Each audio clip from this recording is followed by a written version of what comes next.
네, 오늘은 마태복음 5장 1절에서 6절을 중심으로 의에 줄이고 목마른 자 두 번째라는 제목으로 팔복의 10번째 말씀을 우리가 함께 나눠보도록 하겠습니다.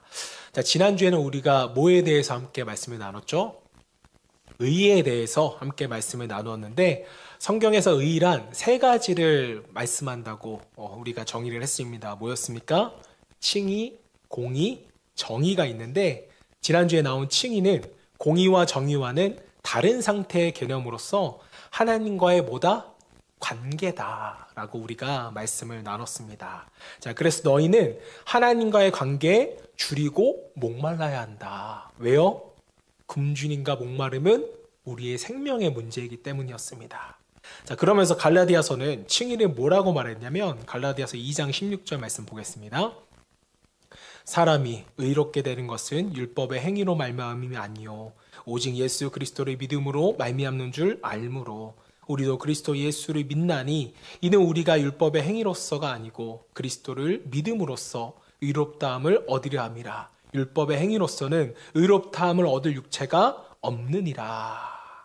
우리가 예수를 믿어야 하는 이유가 뭐예요? 예수를 믿어야 우리가 의롭다함을 얻을 수 있기 때문에, 즉 예수를 믿어야 우리가 산다는 것입니다. 인간은 의를 만들 수도 없고 또 율법을 다 지킬 수 있는 그런 완벽한 존재가 아니기 때문에 예수를 믿음으로써 의롭다함을 얻어야 된다는 거예요. 칭함을 받아야 한다는 것이죠. 자, 그런데 이 칭이라는 것은 칭의를 받은 이후에 우리가 극단적인 부작용 두 가지가 나타날 수도 있다고 우리가 말씀을 나눴어요. 자, 첫 번째 부작용은 믿음으로 의롭다함을 받은 것을 알았어요. 처음에는 이게 너무 감사한 거예요. 그런데 삶을 살다 보니까 우리는 여전히 또 죄를 짓습니다. 여전히 나의 연약함을 보이고 여전히 이것을 극복하지 못하는 죄의 반복이 우리 삶 가운데 나타나요. 그러면서 우리에게 어떤 생각이 드는 거예요? 이게 뭐야? 내가 또 죄를 짓네? 이런 내가 의롭다고? 이런 자기 스스로를 보면서 절망에 빠지게 되는 겁니다. 나는 의롭지 않아. 하나님이 날 의롭다고 하셨지만 나의 삶을 보니 나는 의인이 아니야. 이제는 여기까지 나아가게 되는 거예요. 이렇게 생각하게 되고 극단으로 가면 마침내 하나님을 떠나는 자들도 생기게 되는 겁니다. 혹은 반대로 율법주의로 가는 거예요. 내가 어떻게든 잘 살아서 하나님께 인정받아야지, 의로워져야지 내 노력으로 이 의라는 것을 만들려고 하는 것입니다. 이게 한 가지의 부작용이었고요. 또 하나의 부작용은 이제 내가 의로워졌으니 앞으로 나는 죄를 지어도 되는구나. 누가 나를 정죄하더라도 나는 의인이야. 이게 또 하나의 부작용이었죠. 둘 다 문제가 있는 것이고 둘 다 틀린 것입니다. 한쪽은 말씀을 다 지킬 수 없고 순종할 수 없어서 실망한 극단이고요. 또 한쪽은 너무 또 극단적으로 율법은 지킬 필요가 없다고 치부해버리는 그러한 불의인 것입니다. 하나님은 당연히 이 양극단을 다 싫어하시죠. 그렇기 때문에 우리는 칭의를 얻은 그 이후의 삶이 너무나도 우리에게 중요하더란 겁니다. 칭의도 중요하지만 그 이후의 삶도 칭의 못지않게 너무나도 중요해요. 왜냐하면 칭의받은 이후의 삶을 우리가 정확하게 해석하지 못하면 이 칭의의 의미가 퇴색되어 버리기 때문입니다. 그래서 칭의 이후의 삶을 신학적인 단어로 뭐라고 하냐면 성화라고 합니다. 많이 들어보셨죠? 성화. 성화는 우리가 거룩해지는 과정을 의미하는데요. 완성된 것은 아닙니다. 의롭다함을 얻었으면 이제는 의로워진 사람답게 살아가는 그 애씀과 몸부림이 필요한데 이것이 바로 성화라는 거죠. 여러분, 우리는 완성된 게 아니에요. 그래서 우리가 이 땅에서 사는 동안에는 다듬어가는 그런 과정이 우리 가운데 필요하다는 겁니다. 자, 그래서 역설적일 수도 있지만 성화라는 것은요, 날마다 말씀대로 살지 못하는 실패의 연속이라고 말해도 과언이 아니라는 거죠. 그런데도 반드시 이 과정이 우리 가운데 필요하다는 겁니다.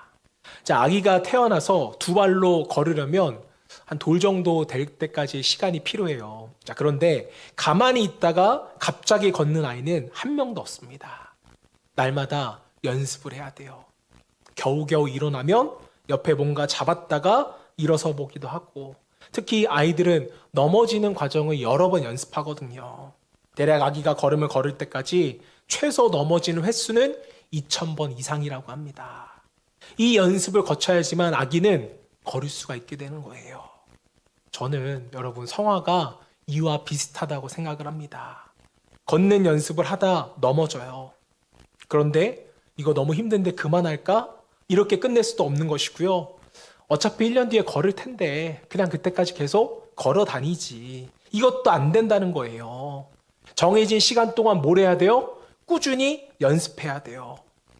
넘어지는 그 과정을 통해서 다시 일어나는 과정을 거칠 때 뭐가 발달됩니까? 아이의 근육이 발달되고 균형 감각이 생기면서 드디어 걸을 수 있게 되는 거죠. 그래서 어찌 보면 그리스도인의 성화는요, 죄를 짓지 않기 위하여 몸부림치는 삶이기도 하지만 또 한편으로는 날마다 용서받는 삶입니다.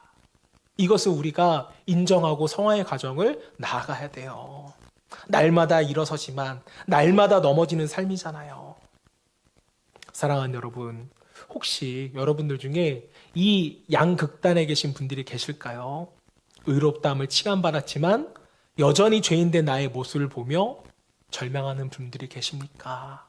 아니면 이 정도면 됐지라는 마음으로 더 이상 신앙의 성숙은 추구하지 않고 그저 썬데이 크리스천 마냥 신앙생활을 하고 있지는 않으십니까?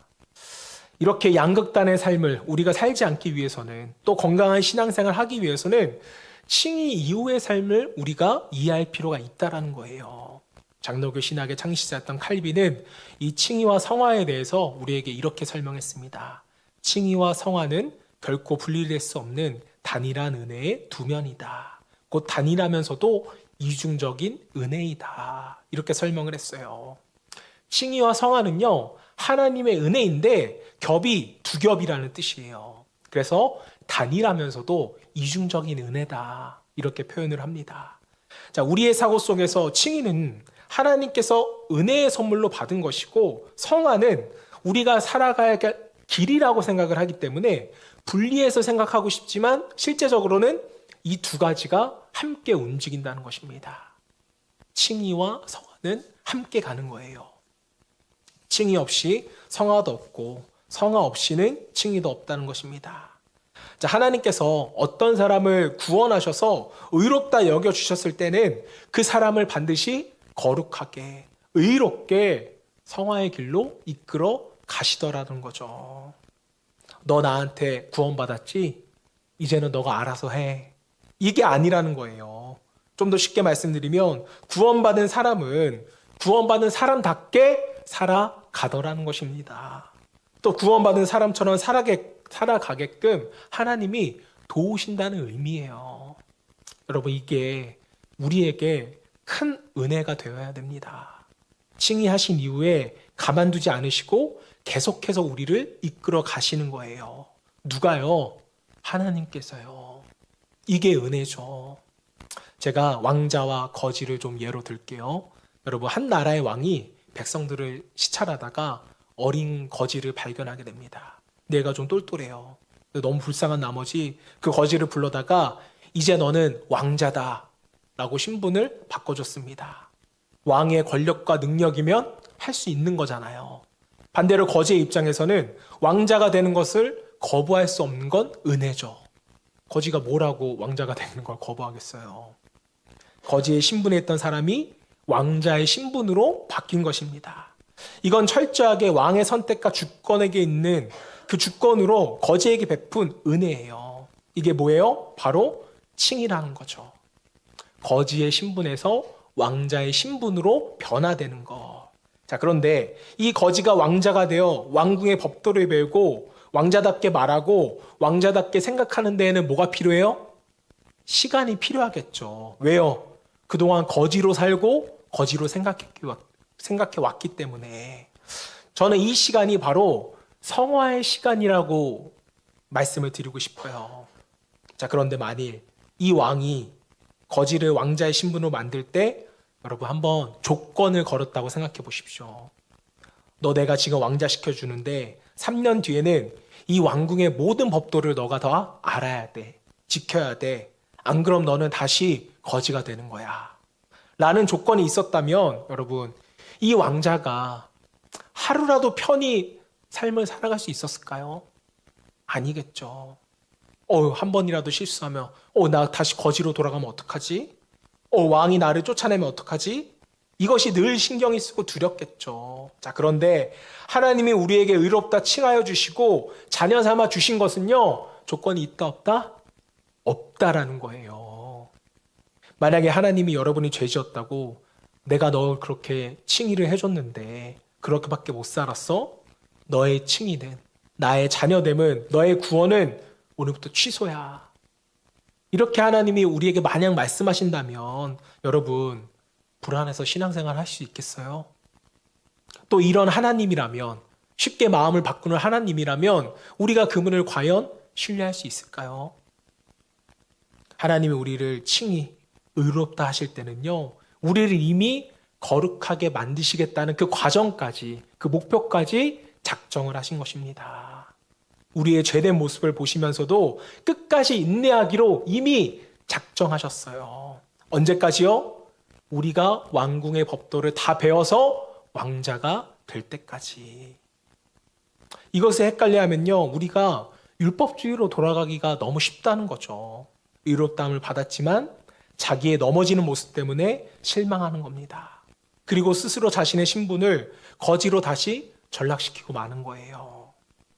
반대로 나는 이미 왕자의 신분을 얻었으니까 망나니처럼 살아도 나는 왕자의 신분을 유지할 거야 라고 생각할 수도 있겠죠. 하지만 전자든 후자든 하나님께서는 신분을 왕자로 만들어준 그 사람을 끝까지 견인하신다는 겁니다. 견인에 대해서 제가 예전에도 말씀드린 적이 있죠. 견인은 끝까지 하나님께서 인내하신다는 뜻이에요. 왕자가 갈 때까지 기다려주시고 우리를 인도해 주신다는 것입니다. 자, 이렇게 하나님이 우리를 견인해 주시기 때문에 우리는 안정감 있게 평안을 느끼며 성화의 길로 걸어갈 수 있는 거죠.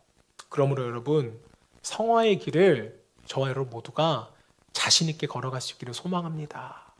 언젠가 우리는 성화를 이루어가야 하는 거예요. 완성될 수 있는 것입니다.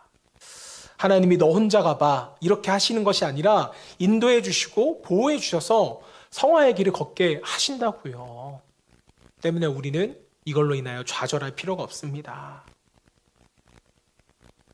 넘어져도 또 일어나시고요. 우리가 균형감 있게 걸어 나갈 때까지 이 과정을 저와 여러분 모두가 즐거움으로 반복할 수 있기를 바랍니다. 자, 이제 그렇다면 하나님은 우리를 의롭다고 하셨는데 우리가 어떻게 살아야 왕자답게 사는 것일까?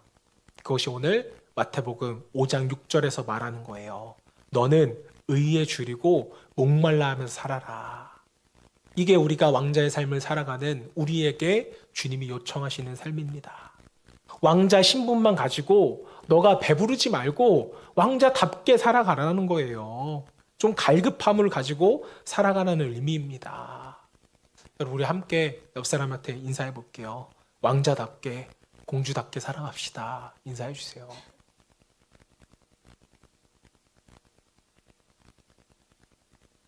언제 왕자, 공주란 말을 들어보시겠어요? 자, 그렇다면 여러분, 다시 의로 돌아가서 의란 건 도대체 무엇이냐? 이 의는 상대방과 바른 관계를 유지하기 위해서 지켜야 할 약속, 지키는 것, 이게 의에 대한 정의입니다. 자, 상대방이 있고 내가 있어요.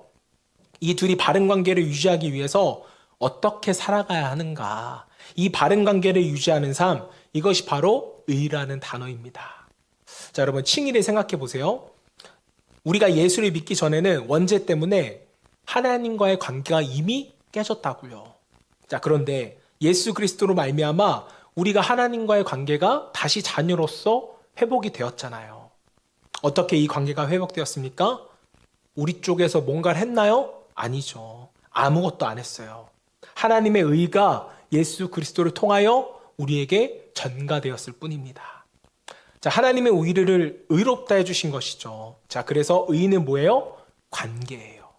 관계적인 것입니다. 칭의는 하나님과 우리가 바른 관계가 되는 그 영역에 있어서 우리가 한 것은 정말 단 한 개도 없어요. 아니 목사님, 우리가 믿었잖아요. 이렇게 우리의 믿음을 크게 말하시는 분들이 있는데, 여러분, 그런데 그 믿음도 누가 주셨냐고요? 우리 주님이 주신 거잖아요. 우리는 정말 아무것도 한 것이 없습니다. 못 빼군요. 은혜 입은 거 빼고는. 자, 그렇다면 우리 편에서 이 땅을 살아가면서 할 것은 없는 걸까요? 이게 바로 우리가 구원받은 하나님의 백성들이 서로 바른 관계를 유지하기 위해서 어떻게 살아가야 하는가, 이것에 대한 고민이고, 이것이 바로 성경이 말하는 정의와 공의라는 단어로 표현이 되는 것입니다. 자, 여러분들이 정의와 공의를 이해하기 위해서는 이제 율법에 대한 이해가 굉장히 중요한데요. 자, 하나님이 이 말씀, 율법이라는 것을 우리에게 왜 주셨는가? 자, 하나님은 자신이 만든 이 말씀을 기준으로 관계 맺어야지만 바른 관계가 형성된다고 생각을 하셨거든요. 말씀을 지키며 살아가는 것이 왕자다운 것이고, 의로운 사람의 삶이고 성화되어지는 사람의 삶이라고 말씀하셨습니다. 자, 그런데 우리는 자꾸 말씀, 율법, 이걸 생각하면 뭐가 생각나요? 안 지키면 벌 받는 거. 이 정도로만 생각을 하는데, 맞아요. 이것도 맞습니다. 율법은 죄를 알게 한다고 했잖아요. 자, 그런데 이 목적은 2차적인 것이고요. 첫 번째 목적은 이 룰을 지켰을 때 비로소 공동체가 행복할 수 있기 때문에 우리에게 율법을 주셨다는 겁니다. 다시 말하면 율법과 말씀이라는 기준을 왜 우리에게 주셨냐면 우리가 행복하기 위해서 이 율법이라는 게 존재하더라는 거죠. 자, 예를 들어서 여러분, 고속도로 제한 속도가 100km예요. 근데 나는 운전을 잘해요. 또 내 차는 좋아서 200km까지 달릴 수 있습니다. 자, 그런데 내가 200km로 달리는 게 누구한테 위협이 돼요? 옆 차에게 위협이 되잖아요. 그렇기 때문에 정해진 법 100km로 달려가는 것이 서로에게 행복해지는 것입니다. 이게 질서고 균형이고 준법이죠. 율법도 똑같아요. 하나님께서 율법을 주셨을 때 우리는 이것을 지킴으로써 하나님께 무엇을 한다고 생각하는데 아닙니다. 그러니까 우리가 뭘로 변하게 돼요? 율법주의로 변하게 되는 거죠. 어떻게 보면 은혜 받은 우리는 하나님과의 관계를 유지하기 위해서 더 이상 할 게 없는지도 모르겠어요. 이미 은혜를 받았기 때문에. 하지만 은혜 받으려고 율법을 지키는 것은 결코 아니라는 겁니다. 자, 때문에 율법을 지킨다는 것, 말씀대로 순종한다는 것은 우리가 행복해지기 위해서 하나님께서 주신 기준이라는 거죠. 또 율법의 기초는 뭐예요? 율법의 기초는 사랑이잖아요. 사랑하면 누가 좋아요? 우리 모두가 좋잖아요. 그렇다면 왜 하나님은 이 율법의 정신, 또 함께 행복하기 위하여서 정의와 공의를 우리에게 주시는가? 이것을 우리가 좀 살펴보면요. 시편 89편 14절 말씀 함께 봉독하겠습니다. 시작. 공의가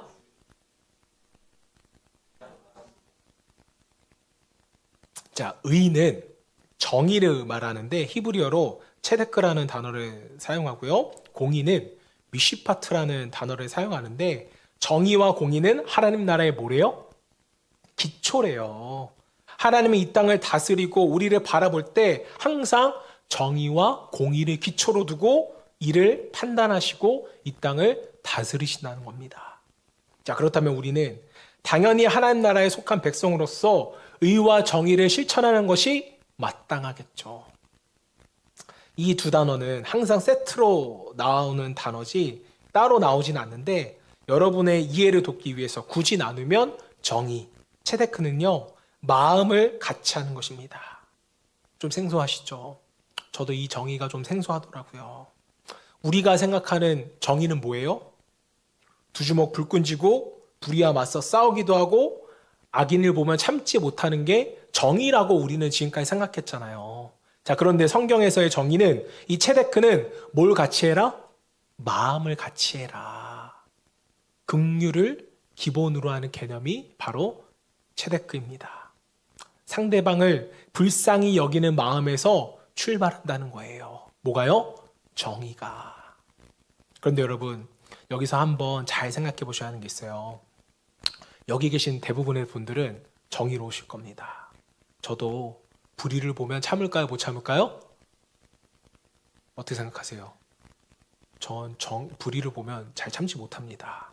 특히 이제 제가 제일 싫어하는 게 뭐냐면 교복 입은 학생들이 이렇게 어린애들 막 지나가고 엄마 아빠들 지나가는데 교복 입고 담배 피는 거를 그렇게 저는 못 보겠더라고요. 그래서 항상 한마디씩 했습니다. 얘 뭐 하는 거야? 잘 안 보는 듯 펴도 펴야지.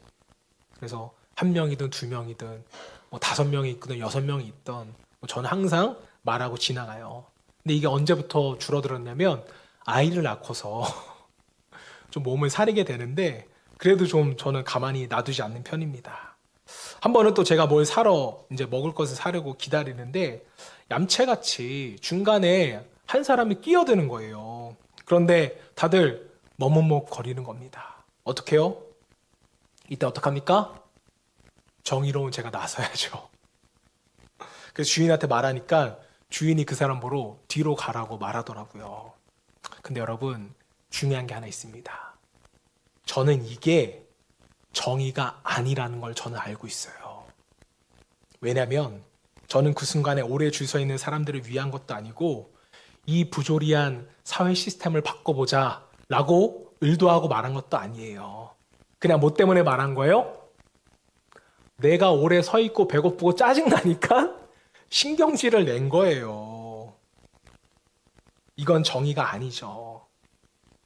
제가 말함으로써 이 시스템이 바뀌고 뒤에 있는 사람이 혜택을 누리게 되더라도 내 마음에는 저 사람을 위한 마음은 없었다라는 것입니다. 내가 그냥 배고프고 내가 그냥 화가 났던 것이지. 여러분, 여러분이 생각하는 정의에 대해서 한번 내면 깊이 잘 생각해 보시길 바래요. 저 사람을 위해서 저 사람의 마음을 함께하고 싶어서 여러분의 정의가 발현되는 거예요? 아니면 내가 손해보는 것 같아서 여러분의 정의가 발현되는 것인가요? 우리는 내 이득을 지키기 위해서 정의를 외치는 경우가 많더라는 것이죠. 오늘날 여러분 사회를 한번 자세히 보시길 바랍니다.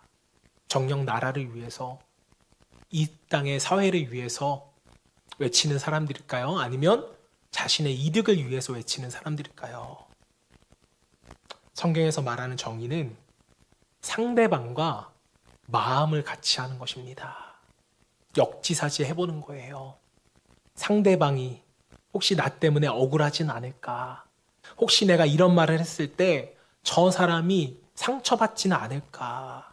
우리의 공동체 속에서 혹시 저 사람은 외롭지 않을까? 이렇게 생각하는 것이 뭐라고요? 정의라고요. 그래서 내가 좀 손해보더라도, 희생하더라도, 내가 좀 이득을 줄이더라도 공평해야 한다는 것입니다. 자, 그래서 정의의 가장 기본적인 의미는 공평이에요, 공평. 하나님이 이 공평을 하나님 나라의 기초로 두고 계신다고 말씀하셨습니다. 하나님의 일하심을 여러분 한번 생각해 보세요. 고린도 후서 8장 13절 15절까지 말씀. 이는 다른 사람들은 평안하게 하고 너희는 공고하게 하려는 것이 아니요 균등하게 하려 함이니. 개역 성경에는 이 균등이라는 단어가 평등케 하려 함이라 이렇게 되어 있습니다. 자, 이 말씀의 배경이 뭐냐면 지금 예루살렘 교회가 힘든 거예요. 그래서 고린도 교회 성도들에게 사도 바울이 너네가 좀 헌금을 하라고 요청을 한 상황입니다. 자, 그러면서 사도 바울이 했던 이야기가 뭐냐면 내가 너희들한테 돈을 받아서 너희를 공격해 하고 예루살렘 교회를 평안케 하려는 것이 아니다. 서로 균등해지기를 원하는 것이다 라고 말하면서 14절에 이렇게 말해요. 이제 너희의 넉넉한 것으로 그들의 부족한 것을 보충함은 후에 그들의 넉넉한 것으로 너희의 부족한 것을 보충하여 균등하게 하려 함이라. 예루살렘 교회가 어려우니까 너희가 좀 도와줘. 그래서 평균 균등하게 되어지면 너도 나중에 어려울 때가 있을 텐데 여기서 또 도움을 통하여 너희도 균등해질 거야. 평등해질 거야. 이 얘기를 지금 하는 것입니다. 그리고 이 성경적인 원리가 바로 15절에 나와요. 기록된 것 같이 많이 거둔 자도 남지 아니하였고 적게 거둔 자도 모자르지 아니하였느니라. 이게 바로 출애굽에 나오는 만나를 의미하는 것입니다. 광야 생활 40년 가운데 하나님께서 이스라엘 백성들을 위해서 하늘에서 만나를 내려주셨잖아요. 자, 이 만나가 40년 동안 하루도 빠짐없이 그들에게 날마다 내렸습니다. 자, 그런데 하나님께서 이것을 어떻게 배분하시는지를 우리가 살펴보면 가정당 배분하는 것이 아니라 가족 숫자대로 배분했다는 것을 우리가 않습니다. 한 사람당 한 오멜씩이라고 성경은 표기했어요. 자, 보세요. 여기는 5명인 가족이고 여기는 2명인 가정입니다. 자, 그럼 여기는 5오멜을 가져가야 하고 여기는 2오멜을 가져가야 하는 거예요. 자, 그런데 이때 우리 머릿속에는 어떤 생각이 드냐면요. 가정당 공평하게 가져가야 되는 것이 아닌가? 이런 생각이 들더라는 거죠. 이 가정이 5오멜을 가져갔으면 우리도 5오멜을 가져가야 되는 것은 아닌가? 이런 생각을 하더라는 거예요. 그리고 남는 호멜을 잘 쌓아두고 잘 아껴두면 이것은 우리의 재산이 되고 우리의 소유가 될 텐데 이게 사실은 우리의 분배의 방식이거든요. 남들보다 적게 받으면 억울하게 생각합니다. 자, 그런데 하나님은 철저하게 생각을 하세요. 가족당, 사람 수대로. 하나님은 항상 뭐예요? 체데크, 가장 공평함으로써 백성들을 대하셨습니다. 게다가 혹시나 이 사람들이 가족당인데 더 가져오면 이 만나가 성경에 보면 어떻게 돼요? 하루를 못 견디고 남겨둔 만나가 썩게 되어지는 것이죠. 사랑하는 여러분, 하나님이 이 만나의 영성을 통해서 우리에게 가르쳐주고 싶었던 건 2가지예요. 첫 번째는 하나님은 뭐 하시다? 공평하시다. 정의로 이스라엘을 다스리고 계신다. 2번째는 공평한 하나님이 계시니 너희는 걱정하지 말라. 이 2가지를 만나를 통해 우리에게 가르쳐 주시는 것입니다. 너희가 정의롭게 살 때에 평균케 된다는 것은 내가 더 가졌을 때 누군가 더 줘야 한다는 뜻이거든요. 자, 그런데 이게 세상적으로 볼 때는 우리가 손해처럼 느껴져요. 그때 너희가 걱정하지 말라는 것입니다. 왜요? 공평하신 하나님께서 너희에게 공급해 주실 것이기 때문에. 이게 만나가 우리에게 주는 영성이에요. 내가 너희를 절대 손해보지 않게 하리라. 사랑하는 성도 여러분, 살다 보면 우리는 부조리를 봐요. 돈과 힘의 논리 때문에 하고자 하는 일들을 꺾임당하신 분들도 계실 것입니다. 또 세상 돌아가면서 보면 정말 이게 나만 정의로워서 될까? 라는 회의감도 들 수 있어요. 자, 그러나 오늘 하나님께서는 특별히 칭의, 의롭다함을 받은 우리들에게 너희도 정의로워져라, 공평해져라, 억울함을 두지 말라, 이렇게 우리에게 말씀해 주고 계십니다. 오늘 우리 빗소교회 성도님들은 공평하신 하나님의 공급을 정말 신뢰하셨으면 좋겠고요. 그 공평하신 하나님을 믿는 믿음으로 정의를 실현하며 사시는 하나님의 정의로운 주의 자녀 되시기를 주님의 이름으로 축복합니다. 자, 마지막으로 살펴볼 의의는요, 공의입니다. 미시파트라는 단어인데 재판, 심판이라는 단어예요. 자, 보세요. 하나님의 말씀 혹은 구약시대 율법, 신약시대는 예수님의 말씀이겠죠. 그 기준을 우리에게 주셔서 모두가 이것을 지킬 때 행복해질 거야 라고 말씀을 하셨는데 안 지키는 사람이 있잖아요. 그럼 어떻게 해야죠? 그 잘잘못을 우리는 가려야 하는 것이거든요. 그 단어가 공의라는 미시파트라는 단어입니다. 자, 재판하고 잘못에 대하여 심판한다는 의미가 섞인 단어가 미시파트예요. 자, 그런데 이때 당시에도 재판할 때 뭐가 있었냐면 유전무죄, 무전유죄라는 것이 성립이 됐나 봐요. 돈이 있어서 변호사를 많이 쓰면 무죄가 됐기도 하고 무죄가 될 만한 것도 돈을 안 쓰면 유죄가 되는 그런 일이 있었던 것입니다. 자, 그러니까 재판을 할 때 너희 공동체가 행복해지기 위해서는 반드시 공평하게 재판을 해야 된다. 이 말씀을 지금 전하는데, 자, 다시 말하면 미시파트 할 때, 재판할 때 반드시 체다크, 정의롭게 하라는 것입니다. 말씀이 좀 어려웠는데 신명기 16장 19절 말씀 볼게요. 너희는 재판을 굽게 하지 말며, 여기서 재판이 미시파트, 공의라는 단어입니다. 자, 그러니까 너희는 공의롭게 재판하며 사람을 외모로 보지 말며 또 뇌물을 받지 말라. 뇌물은 지혜자의 눈을 어둡게 하고 의인의, 이게 체데크인데 정의란 뜻이거든요. 정의로운 사람의 말을 굽게 하느니라. 이렇게 표현이 되는 것입니다. 그러니까 잘못을 따지고 재판을 하는 것은 공동체를 위하여 분명 유익한 일이지만 이 재판을 할 때 반드시 공의롭게 해야 한다는 뜻입니다. 굽게 하면 안 된다는 거예요.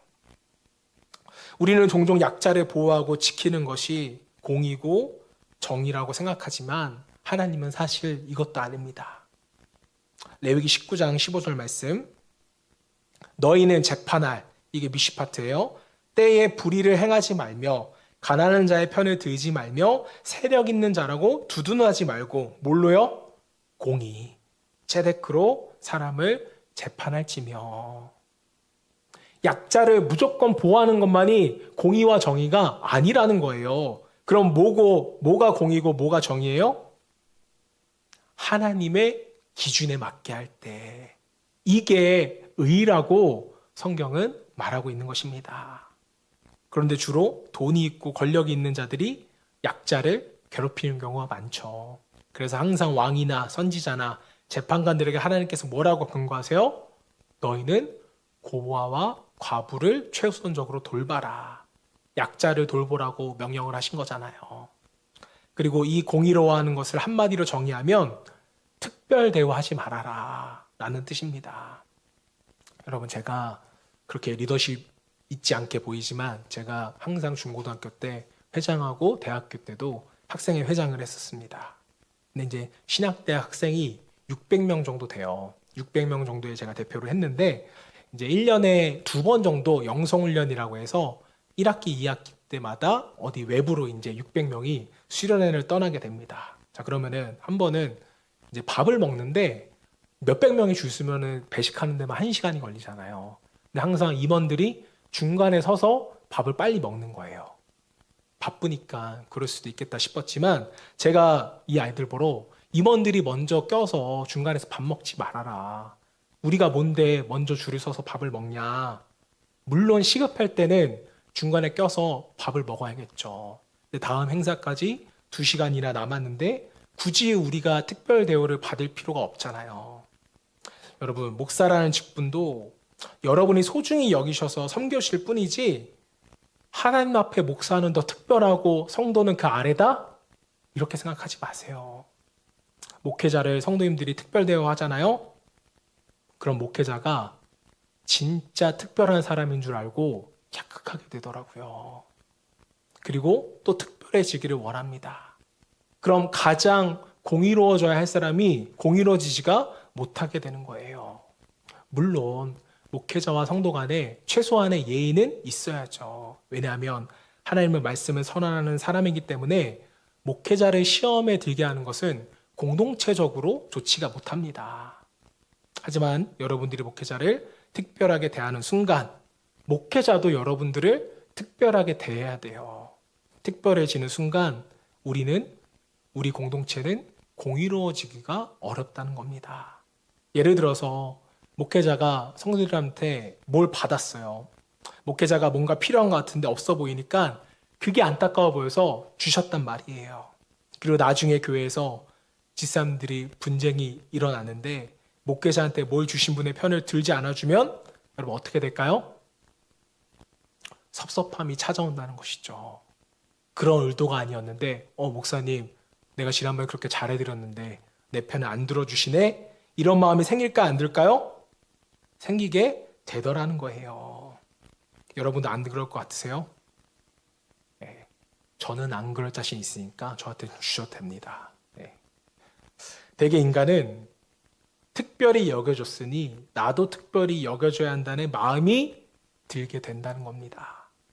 이러면서 교회 안에는 공의를 이뤄나가기가 어렵게 되는 거죠. 우리 한번 옆에 사람한테 또 한번 인사했으면 좋겠는데요. 특별 대우 너무 좋아하지 마세요. 이렇게 한 번씩 인사해 주세요.